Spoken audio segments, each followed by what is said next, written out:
बिस्मिल्लाहिर्रहमानिर्रहीम, अस्सलाम वालेकुम। This is Mohammad Ali Rana from Gulman Abbas school. आज की इस वीडियो लेक्चर में chapter number 1 for class 9 physical quantities and measurement का एक और एसएलओ यहाँ पे हम एक्सप्लेन करने जा रहे हैं, that is significant figures. SLO number is 1.7। इस सिग्निफिकेंट फिगर्स के अंदर हम अपने लेक्चर को इन 3 पार्ट्स के अंदर समराइज करेंगे, डिवाइड करेंगे, जिसमें हम सबसे पहले तो ये डिस्क्राइब करेंगे कि what are significant figures. Significant figures क्या होती हैं, needs of using significant figures, के सिग्निफिकेंट फिगर्स क्यों यूज करते हैं, क्या एप्लीकेशन है उसकी प्रॉब्लम सॉल्विंग या कैलकुलेशन के अंदर, वो देखेंगे। और लास्ट में जो है वो हम सिग्निफिकेंट फिगर्स और राउंड ऑफ करने के जो है कुछ रूल्स हैं वो हम इस एसएलओ के अंदर सीखेंगे। तो सबसे पहले शुरू करते हैं कि सिग्निफिकेंट फिगर्स होती क्या है। जैसे कि हमने प्रीवियस लेक्चर्स के अंदर भी बात की थी कि मेजरमेंट जो है वो एक साइंस का या डेली लाइफ का एक मेजर पार्ट है, जिसके बगैर पूरी साइंस जो है वो आगे जो है वो नहीं बढ़ सकती, because her branch of science में कहीं ना कहीं किसी न किसी तरह से मेजरमेंट इन्वॉल्व होती हैं। अब मेजरमेंट के अंदर क्या होता है, लेट्स एक एग्जांपल ले लेते हैं कि अगर हमें एक किसी भी ऑब्जेक्ट की, लेट्स सपोज इस ऑब्जेक्ट की हमें लेंथ फाइंड करनी है, तो लेंथ फाइंड करने के लिए हमारे पास डिफरेंट इंस्ट्रूमेंट्स मौजूद हैं। फॉर एग्जांपल मैं अपनी नॉर्मल इंच टेप से या मेजरिंग टेप से इसकी लेंथ फाइंड कर सकता हूँ। सिमिलरली मैं नॉर्मल जो स्टेशनरी स्केल होता है या मीटर रूलर होता है उससे भी जो है वो ये काम मैं कर सकता हूँ। बट यही लेंथ कैलकुलेट मेजर करने के लिए मैं वर्नियर कैलिपर का यूज, मैं जो है वो स्क्रू गॉज का यूज भी साथ साथ कर सकता हूँ। तो जब मेजरमेंट एक है, एक ही चीज की मेजरमेंट करनी है, तो फिर मेरे पास जो इतने सारे डिफरेंट ऑप्शंस हैं, इसका क्या यूज है कि अगर एक ही मेजरमेंट लेनी है तो एक ही इंस्ट्रूमेंट मौजूद हो। इतने सारे डिफरेंट इंस्ट्रूमेंट्स होने का मकसद क्या है? रीजन ये है इन इंस्ट्रूमेंट्स के होने का कि हर इंस्ट्रूमेंट की मेजरमेंट लेने की एक सर्टेन लिमिट होती है। उस लिमिट से ज्यादा जो है वो एक्यूरेट या ज्यादा प्रिसाइज मेजरमेंट वो नहीं दे सकता।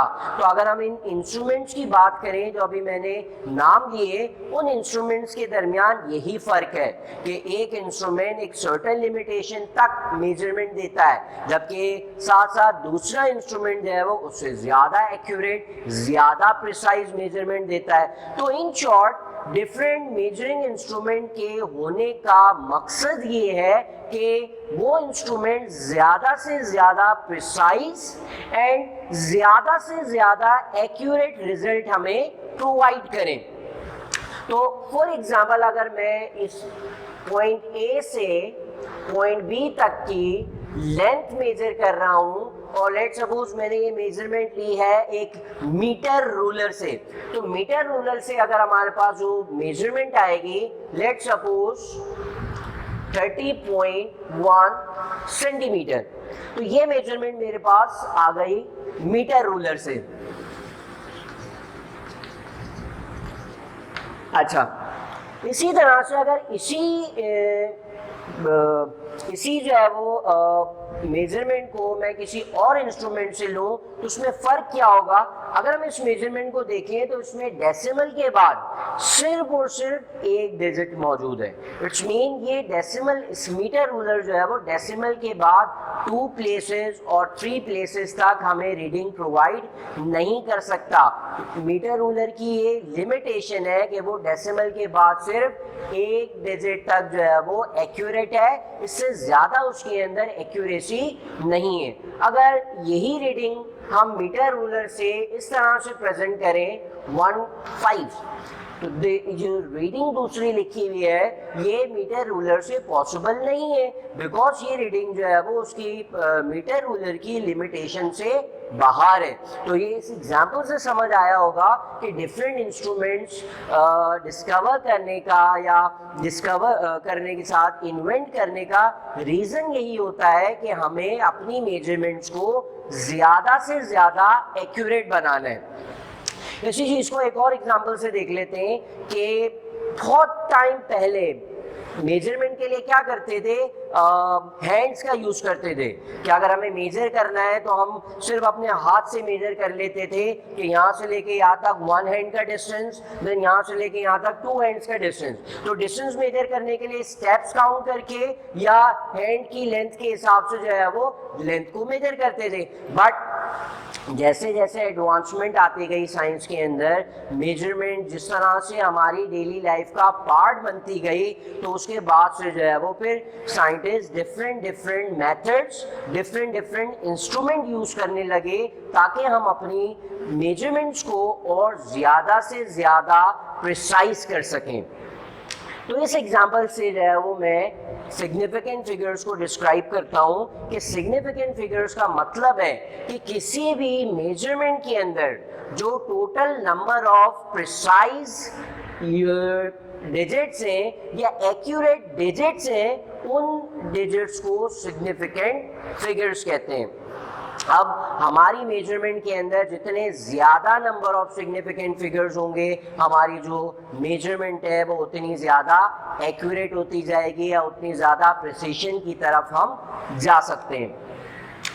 अच्छा, तो जैसे सेकेंड एसएलओ था why need of using significant figures, कि मेजरमेंट के अंदर सिग्निफिकेंट फिगर्स को यूज करने का मकसद क्या है। तो जैसे मैंने अभी पीछे पहले बात की कि डिफरेंट इंस्ट्रूमेंट्स की डिफरेंट लिमिटेशन होती है जिसमें वो अपनी मेजरमेंट को जो है वो देते हैं, तो उसके अंदर डिफरेंट जो है वो डेसिमल प्लेसेस तक हमारा आंसर आ सकता है और आता है बल्कि, और डिफरेंट जो इंस्ट्रूमेंट्स होते हैं उनका एक्यूरेसी लेवल या उनका जो प्रिसिशन लेवल है वो डिफरेंट होता है।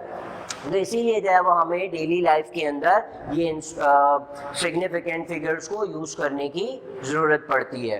तो जैसे कि मैंने बताया, सिग्निफिकेंट फिगर्स का मतलब है कि किसी भी मेजरमेंट के अंदर जो नंबर ऑफ एक्यूरेट डिजिट्स हैं वो सिग्निफिकेंट फिगर्स कहलाते हैं। और इसकी ज़रूरत इसलिए पेश आती है कि ताकि हमारी जो मेजरमेंट है वो ज़्यादा से ज़्यादा जो है वो एक्यूरेट हो सके और ज़्यादा से ज़्यादा प्रिसाइज हो सके। फिर थर्ड पार्ट के अंदर हमें सबसे पहले तो रूल सीखने, राउंड ऑफ करने के लिए, और साथ साथ फिर रूल सीखने हैं सिग्निफिकेंट फिगर्स को आइडेंटिफाई करने के लिए। तो सिग्निफिकेंट फिगर्स के रूल देख लेते हैं। सबसे फर्स्ट रूल, सिग्निफिकेंट फिगर्स हमें किसी भी नंबर्स के अंदर फाइंड करने हो तो उसका मतलब ये है कि फर्स्ट रूल ये कहता है सिग्निफिकेंट फिगर का कि all the non zero digits are significant, कि नॉन जीरो डिजिट हमेशा सिग्निफिकेंट होता है। तो इट्स मीन 1 से लेकर 9 तक ये सारे के सारे डिजिट्स जो है वो 9 डिजिट्स क्या हैं, सिग्निफिकेंट हैं। अब फॉर एग्जांपल हमें एक नंबर दिया हुआ है 1.3, इसमें 1 नॉन जीरो डिजिट है, 3 भी नॉन जीरो डिजिट है। इट्स मीन कि इस पूरी वैल्यू के अंदर 2 सिग्निफिकेंट डिजिट शामिल है। तो फर्स्ट रूल के अकॉर्डिंग, क्योंकि तमाम नॉन जीरो डिजिट्स हमेशा सिग्निफिकेंट फिगर्स होते हैं। एक और एग्जांपल ले लेते हैं, 4.91। इस मेजरमेंट, इस वैल्यू के अंदर भी 3 डिजिट्स मौजूद हैं, 4.91, 4, 9 एंड 1। इन तीनों, इस पूरी मेजरमेंट के अंदर तीनों जो डिजिट्स आ रहे हैं वो नॉन जीरो डिजिट्स हैं और नॉन जीरो डिजिट जो है वो हमेशा सिग्निफिकेंट होते हैं। तो यहाँ हमारे पास 2 सिग्निफिकेंट फिगर्स या डिजिट्स थे और यहाँ हमारे पास 3 सिग्निफिकेंट फिगर्स या 3 सिग्निफिकेंट डिजिट्स थे। तो ये हो गया हमारा रूल नंबर 1, जो रिपीट कर देता हूं मैं कि all the non zero digits are always significant. अब अगर नॉन जीरो सारे यहाँ शामिल हो गए तो रिमेनिंग सिर्फ एक डिजिट बचा, दैट इज 0। जीरो के लिए हम ये देखते हैं रूल्स अप्लाई करके कि when zero is significant and when zero is non significant. तो सबसे पहले हम कुछ रूल्स देख लेते हैं जिसमें ये पता चलेगा कि कब जीरो जो है वो किसी भी मेजरमेंट के अंदर सिग्निफिकेंट डिजिट कंसिडर किया जाता है। तो सेकेंड रूल है zeros between 2 significant digits is also significant।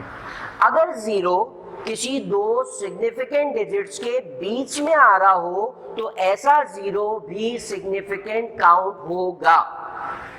For example 4.03 एक मेजरमेंट है, इसके अंदर जीरो भी आ रहा है। 4 और 3 के बारे में हम श्योर हैं कि 4 and 3 आर सिग्निफिकेंट डिजिट। बचा क्या? सिर्फ जीरो, रिमेनिंग बचा जीरो। और सेकेंड रूल में हमने देखा कि अगर जीरो 2 सिग्निफिकेंट डिजिट्स के बीच में लाई कर रहा है तो वो जीरो भी क्या कहलाएगा? सिग्निफिकेंट कहलाएगा। तो इट्स मीन ये जीरो भी हमारा इस मेजरमेंट के अंदर सिग्निफिकेंट काउंट होगा। तो इसके अंदर हमारे पास इस मेजरमेंट में हमारे पास टोटल 1, 2 and 3 सिग्निफिकेंट फिगर्स आ गई। एक और एग्जांपल ले लेते हैं। फॉर एग्जाम्पल 1.0025, ये एक मेजरमेंट, एक वैल्यू है, इसमें नंबर ऑफ सिग्निफिकेंट। तो according to rule number 1 is significant because it is non zero digit.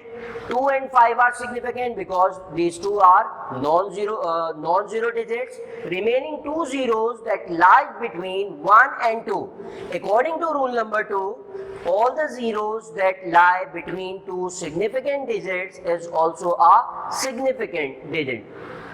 तो ये दोनों जीरोस भी हम as a significant digit count करेंगे बिकॉज ये दोनों जीरोस जो है वो 2 सिग्निफिकेंट डिजिट्स के बीच में आ रहे हैं। तो अगर हम काउंट करें तो दिस मेजरमेंट और this value has total 5 significant figures, 1, 2, 3, 4 and 5। अच्छा, अब आ जाते हैं नेक्स्ट रूल नंबर 3 पर। Rule number 3 states that 0 at the end of a decimal number is a significant zero। अगर जीरो किसी डेसिमल नंबर के एंड में आ रहा हो तो ऐसा जीरो भी क्या कहलाता है? सिग्निफिकेंट डिजिट कंसिडर होता है। फॉर एग्जाम्पल 3.10 एक डेसिमल नंबर है ये, और डेसिमल नंबर भी कैसा? जिसमें जीरो एंड में आ रहा है। तो ऐसा जीरो जो कि डेसिमल के एंड में लाई कर रहा हो उस जीरो को सिग्निफिकेंट डिजिट काउंट करेंगे। तो ये हमारे पास 3 and 1 are already significant and this zero lies at the end of a decimal number, it's mean this zero is also a significant digit. तो overall we have 3 significant figure in this value। Let's take another example। For example 42.010। तो ये हमारे पास एक value है 42.010। 4, 2 and 1, these 3 digits are already non-zero digits, which means these 3 are significant। Remaining these 2 zeros, this zero lies between 2 non-zero digits। ये zero जो है वो 2 non-zero digits के बीच में आ रहा है तो ये भी सिग्निफिकेंट हो गया। और लास्ट वाला जीरो जो है वो एंडिंग जीरो है एक डेसिमल नंबर का, it's mean this zero is also a significant digit। तो overall we have 5 significant digits in this measurement or in this value। So rule number 2 and rule number 3 states that when 0 is considered as a significant digit। Next we have rule number 4 and rule number 5। These two rules describe when 0 is considered as a non-significant digit. So rule number 4 states that a decimal number starting with 0, ऐसा decimal number जो कि 0 से start होता हो, तो वो zero जो है वो नॉन सिग्निफिकेंट होंगे. For example 0.13, for example 0.1. So this decimal number starts with 0 and the starting 0 of a decimal number is always non-significant. So this 0 is not significant digit, 1 is significant, so we have only one significant figure or one significant digit in this value. Let's take another example. 0.0020. इस example के अंदर ये जो number है that starts with 0, और ऐसा 0 जो कि डेसिमल के स्टार्ट में लाई करता है वो हमेशा नॉन सिग्निफिकेंट 0 कंसिडर होता है. It's mean this 0 is not significant. 2 is always significant and this 0 is a ending 0 of a decimal number. It's mean this 0 is also significant. What about these two zeros? These two zeros lies between a non-significant and a significant digits. It means these two zeros are non-significant zeros. So overall, we have only two significant figures or two significant digits in this measurement. Let's come to rule number 5. Rule number 5 states that a whole number that ends with zeros, all the zeros that are ending zeros of a whole number are considered as non-significant zeros or non-significant digit. For example, 3500. This is a whole number, और ऐसा whole number जो कि zeros पर end होता है, उस whole number के जो एंडिंग जीरोज है वो सिग्निफिकेंट कंसिडर्ड नहीं होते. So this zero and this zero, this both zeros are non significant. 3 and 5 are significant. So we have total 2 significant figures in this measurement. For example 5020. So 5020 is a whole number in which 5 and 2 are non-zero, and these non-zeros are always considered as significant figures. This zero lies between two significant digits or two significant figures. This zero is also significant. And what about this zero? This zero is ending zero of a whole number that makes it non-significant. So overall we have only 1, 2 and 3 significant figures. तो चलिए अब round off के जो है वो कुछ rule सीख लेते हैं. जब भी हमें किसी नंबर को या मेजरमेंट को राउंड ऑफ करना हो तो हमारे पास 3 डिफरेंट केसेस हैं. जिस भी डिजिट को हमें राउंड ऑफ करना है या तो वो ग्रेटर देन 5 हो, ग्रेटर देन 5, और इट इज स्मॉलर देन 5, और इट इज इक्वल टू 5.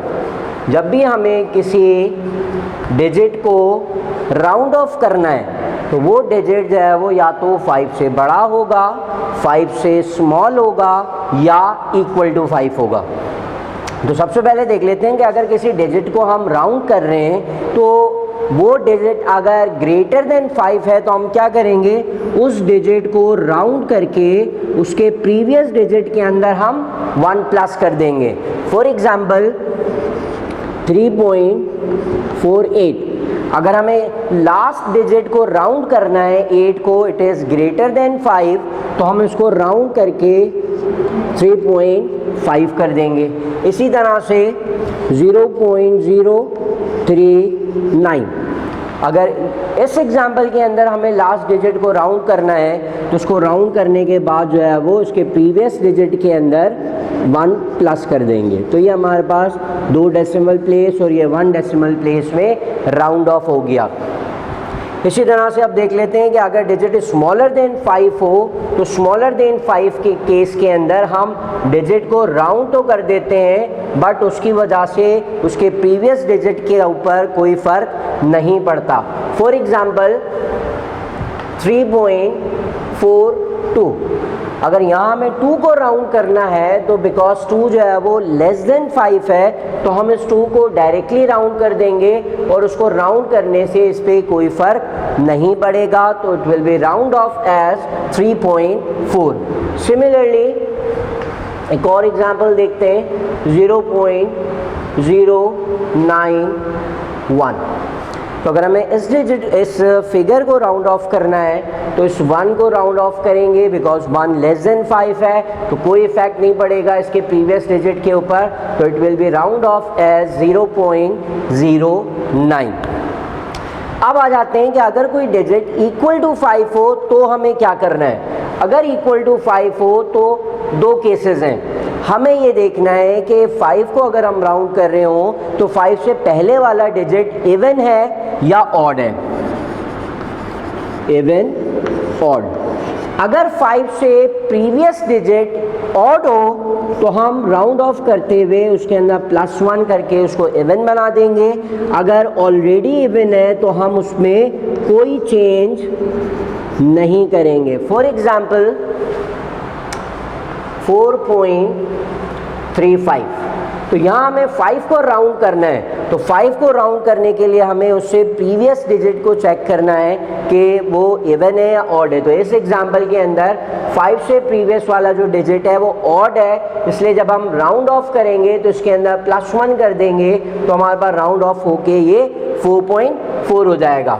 अगर कोई वैल्यू इस तरह से है 9.85, अगर 9.85 को हम राउंड कर रहे हैं तो बिकॉज 5 से पहले जो डिजिट है वो ऑलरेडी इवन है तो हम इसके अंदर कोई चेंज नहीं करेंगे, तो हमारे पास राउंड ऑफ होके ये हो जाएगा 9.8। इस 5 को राउंड करने से इसके प्रीवियस डिजिट के ऊपर कोई फ़र्क नहीं पड़ता। तो ये थे कुछ रूल जिसमें हमने किसी भी मेजरमेंट को या वैल्यू को राउंड ऑफ करना सीखा।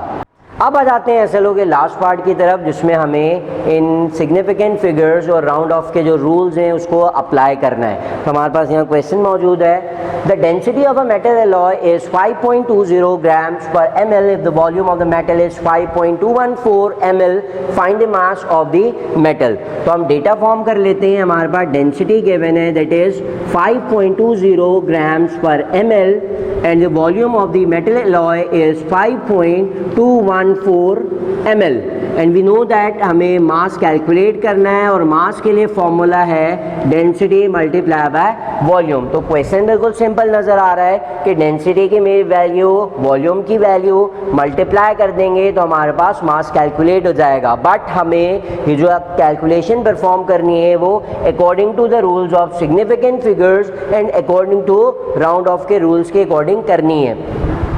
तो एक रूल समझ लेते हैं इन कैलकुलेशन को करने के लिए कि जब भी किसी कैलकुलेशन में हमें मल्टीप्लिकेशन परफॉर्म करनी हो या डिवीजन परफॉर्म करनी हो तो हम ये मल्टीप्लिकेशन और डिवीजन परफॉर्म करके हमारा जो आंसर है वो least number of significant digits के अंदर प्रोवाइड करेंगे।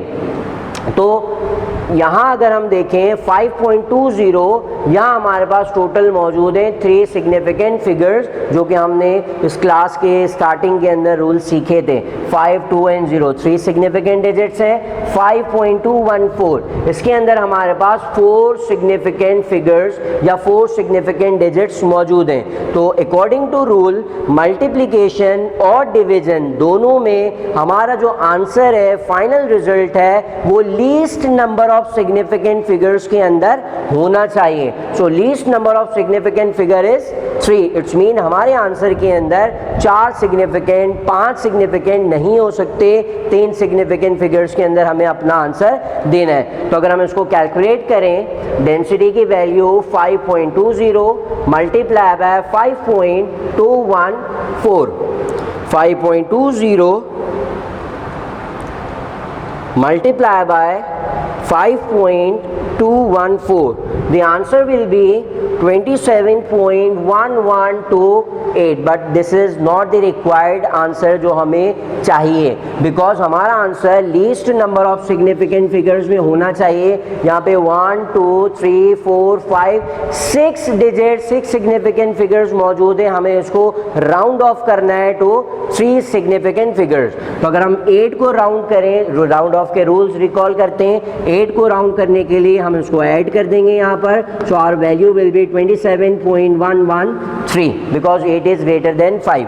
इस 3 को राउंड ऑफ करेंगे, 1 को राउंड ऑफ करेंगे, तो because these 2 digits are less than 5, तो हमारा आंसर रिड्यूस होके हो जाएगा 27.1. और हमारे पास मास की मेजरमेंट आ गई 27.1 gram. That includes only 3 significant digits और least number of significant digits. यही न्यूमेरिकल, यही प्रॉब्लम अगर डिवीजन के लिए होती तो भी सेम रूल अप्लाई होता कि हमारे डेटा के अंदर जो लीस्ट सिग्निफिकेंट फिगर्स हैं, हमारे आंसर के अंदर भी उतने ही सिग्निफिकेंट फिगर्स होने चाहिए. अब आ जाते हैं नेक्स्ट क्वेश्चन के ऊपर. You have a fabric that is 4.35 metre. हमारे पास एक क्लोथ पीस है जो कि 4.35 मीटर का है. You require to trim it to 1.1 metre, और उस 4.35 में से मुझे सिर्फ कितना रिक्वायर्ड है, 1.1. तो एक मेजरमेंट हमारे पास आ गई लेंथ की, वो है 4.35 मीटर, और एक और मेजरमेंट आ गई मेरे पास दैट इज 1.1 मीटर. बिल्कुल सिंपल सा क्वेश्चन है. मेरे पास टोटल लेंथ क्लोथ की 4.35 है, मुझे रिक्वायर्ड है उसमें से 1.1. सो ऑब्वियसली मुझे इस होल में से 1.1 को कट करना पड़ेगा. कट करने के बाद रिमेनिंग कितना बचेगा वो हमें बताना है. सो इट इज़ ऑब्वियस कि हमें इस लार्जर पार्ट में से स्मॉलर पार्ट को सब्ट्रैक्ट करना है. So our answer will be 4.35 minus 1.1. So again this is not as simple as it looks like. तो हमें इस तरह सिंपल सब्ट्रैक्शन परफॉर्म नहीं करनी, हमें according to the rules of significant figures and round off उसके अकॉर्डिंग यहाँ पर सॉल्व करना है. तो जैसे मल्टीप्लाई डिवीज़न के लिए जो है वो हमने एक रूल बताया, अगर मेजरमेंट में सब्ट्रैक्शन और एडिशन करना हो, दोनों के लिए सेम रूल है कि हमें हमारा आंसर प्रोवाइड करना है in the least number of decimal places.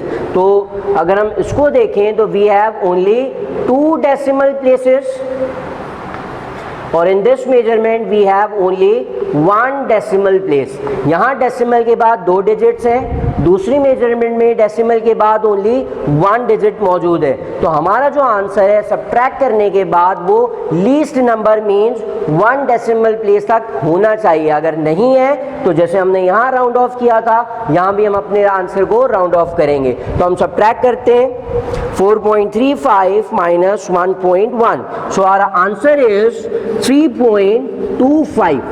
तो ये आंसर जो है वो सब्ट्रैक्ट करने से बिल्कुल करेक्ट आया है, but according to our need, our measurement, ये हमारा आंसर जो है वो कंप्लीट नहीं है. हमारा answer least number of decimal places में होना चाहिए. सो हम इस लास्ट डिजिट को राउंड कर देते हैं बिकॉज हमें डेसिमल के बाद एक डिजिट चाहिए.